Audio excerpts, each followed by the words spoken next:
खुंटा पंचायत समिति पक्षरु समस्त पंचायत रे घर घर त्रिरंगा घर घर स्वच्छता अभियान कार्यक्रम जारी। भारत सरकार को कार्यक्रम घर घर त्रिरंगा घर घर स्वच्छता को स्वतंत्रतार उत्सव भावे स्वच्छतार सह खुंटा पंचायत समिति पक्षरु पालन होई आसुछि।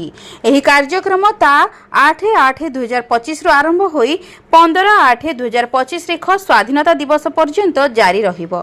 एही स्वच्छता अभियान कार्यक्रम खुंटा ब्लॉक रो समस्त शिक्षानुष्ठान सरकारी बेसरकारी कार्यालय अनुष्ठान एवं मिशन शक्तिर माँ मानक द्वारा खूब उत्साह सहित अनुष्ठित होई आसुथिबा देखिबाकू मिलछि।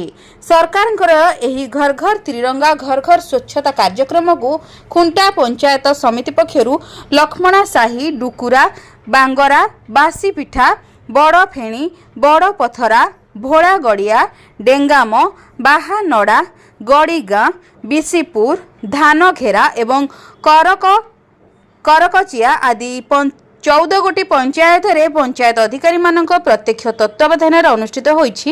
एही कार्यक्रम लघुचाप जनित वर्षा सत्वे मिशन शक्तिर माँ माने उपस्थित रही भारत सरकार को एही घर घर तिरंगा घर घर स्वच्छता कार्यक्रम रे सहयोग करथिले।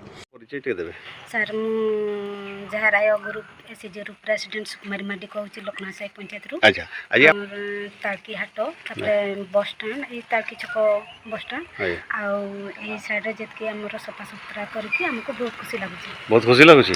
धन्यवाद धन्यवाद। खुंटारू निरंजन महांतंक रिपोर्ट जन अधिकार लाइव।